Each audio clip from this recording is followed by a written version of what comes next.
Всем привет! Начало лета выдалось очень интересным. Я максимально сильно ударился в работу, чтобы на период моего отъезда, трехнедельного отпуска, выходило как можно больше выпусков. Я занимался созданием интересного контента, делал видео по школе моддинга, занимался проектами, интересными тестами. И вот между перерывами я тестил много периферий, как я вам уже говорил не раз. И тут я встретил замечательную крошку-малышку, которая просто заставила меня в себя влюбиться. Это клавиатура Cooler Master SK630. И боже мой, насколько она хороша, насколько она интересна, насколько она практически то самое, что я искал. И минусы в ней тоже есть. Ее стоимость от 8 до 9 тысяч рублей. И я считаю за низкопрофильную механику одной из немногих, которые сейчас есть на рынке. Это довольно-таки разумное предложение. В общем, почему оно разумное и почему я так сильно в нее влюблен, в этом видео и поехали. Начнем с того, что клавиатура у нас без цифрового блока. Есть такая с цифровым блоком, но это совсем другая история. Плюс еще есть версия Bluetooth 60% от максимально полной клавиатуры. Интересное решение, и плюс она тоже механическая. И, конечно же, самое главное, что в такой вот строгий стиль, внешний вид, они уместили довольно-таки интересный игровой нрав, который на самом деле удивляет. На нее смотришь внешне и ждешь, что она будет стоять рядом с каким-нибудь моноблоком, заменит клавиатуру iMac, а нет,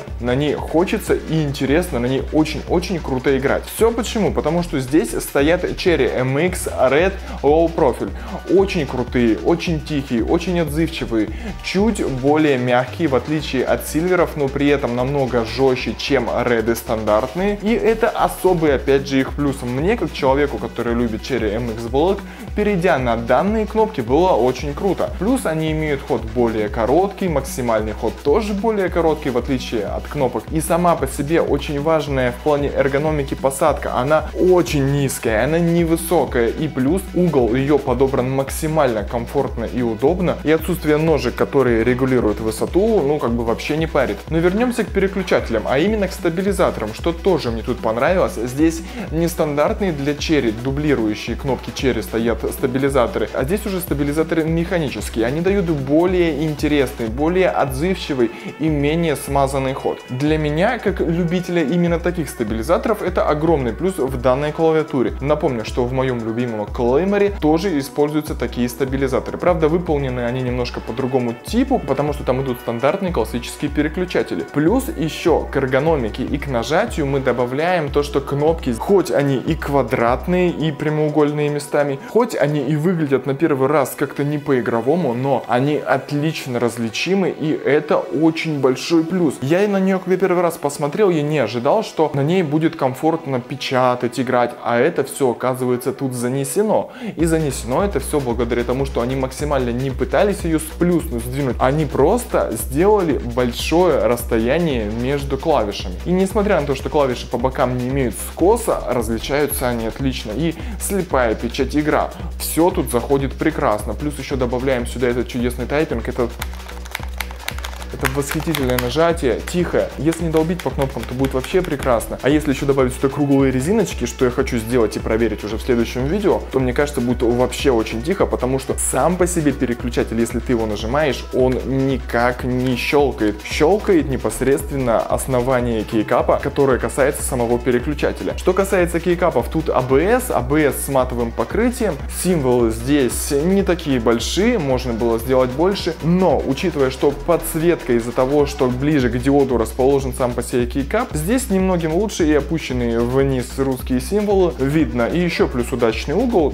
способствует этой теме. Плюс еще то, что она матовая, это добавляет того, что лучше видно символы. Но кнопки на самом деле светят ничуть не лучше. Тут опять же светодиоды не самые лучшие. Так же как в Claymore, у Corsair того же низкопрофильного светодиоды намного лучше. И у Corsair они не мерцают на видео при выдержке 100, при записи точнее видео, а здесь они мерцают. И, наверное, здесь просто применены светодиоды подешевле. Хотя обычному глазу это не очень видно, и ты это не замечаешь. И опять же, это стоит учитывать только в отношении оценки того, что здесь сделано. А в общем-то, глазам во время работы это будет незаметно. Плюс еще к минусу я добавлю то, что здесь есть всего 4 резинки по углам, а вот здесь и здесь резинок нету, а их не хватает. И клавиатура сама по себе имеет хорошую жесткость, но если мы ее ставим на стол и немного сильнее, чем обычно, надавить на центр, то она она прожимается. Это минус, но этот минус легко исправить тем, что добавить сюда просто резиночки высотой 2 мм. Но это уже на ваше усмотрение, я, наверное, так сделаю, если все-таки смирюсь с отсутствием нампада. Что касается остального, помимо эргономики, того, что все компактно, правильно и очень приятно и удобно, плюс с тактильностью с этой,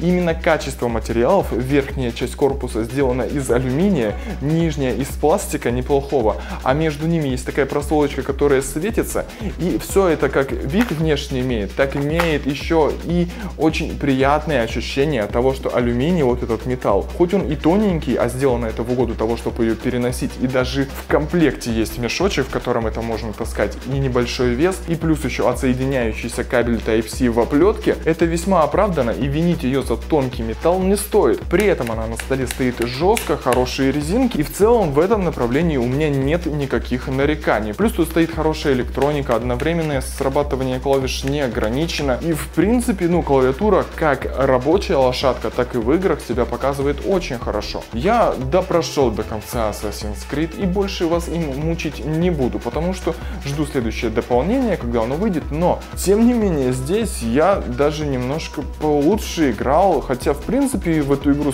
сильно-то не надо и уметь хорошо играть, но было приятно. Но самое приятное для меня было это работа с текстом, введение ворклогов на драйве, подготовка к конкурсу Cooler Master по моддингу. В общем, все это именно в работе с печатью мне очень сильно понравилось. Но огромный минус это то, что у нее нет нампада для меня, и нампад для меня нужен. Я часто работаю с цифрами, и тут я так обломался, но я честно просидел на ней целую неделю и понял, что мне нужен еще дополнительный нампад, чтобы работать. И такую штуку надо просто посмотреть в интернете. А это просто крошка-малышка, которая располагает к себе. Мне очень интересно посмотреть клавиатуру Cooler Master 60%. Добавьте сюда PTB капы без повышения стоимости. Будьте первыми. Многие просят это геймеры. И действительно это хочется видеть в клавиатурах подобного ценового диапазона. Плюс еще тут действительно неплохая подсветка, хоть и мерцает. Много интересных профилей. Все переключается. Сама по себе настройка клавиатуры, несмотря на то, что дополнительные все функции кнопки управления здесь убраны, в этом минимализме все заключили через FN, который выполнен в виде логотипа Cooler Master, и большого количества комбинаций кнопок, начиная от звука, заканчивая изменением профилями и изменением подсветки. Касательно подсветки, много интересных цветовых профилей, много цветовых вариаций, есть еще даже игра в змейку, в которой вы можете себя побаловать, хотя по сути дела это баловство, но просто как бонус тут оно есть, и еще все можно настраивать в фирменном ПО, которое само по себе неплохое, хорошее, довольно-таки понятное. Данная клавиатура, по сути дела, вставил, включил, пошел и забыл. Ну а потом снял и также поехал вместе с ней. Все меняется банально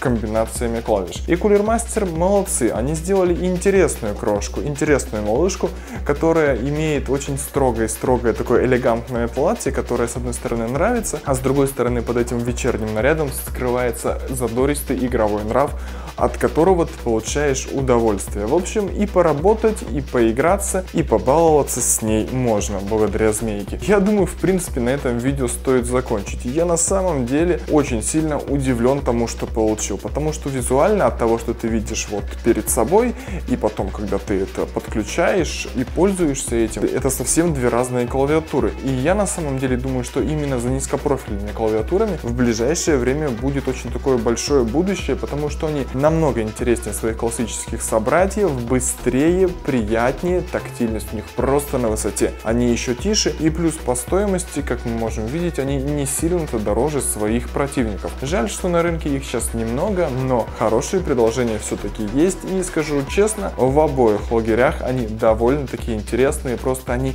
принципиально, идеологически разные. И в общем, в принципе, на этом все. Большой палец вверх, нажимаем колокольчик, с вас подписка на канал, и всем пока!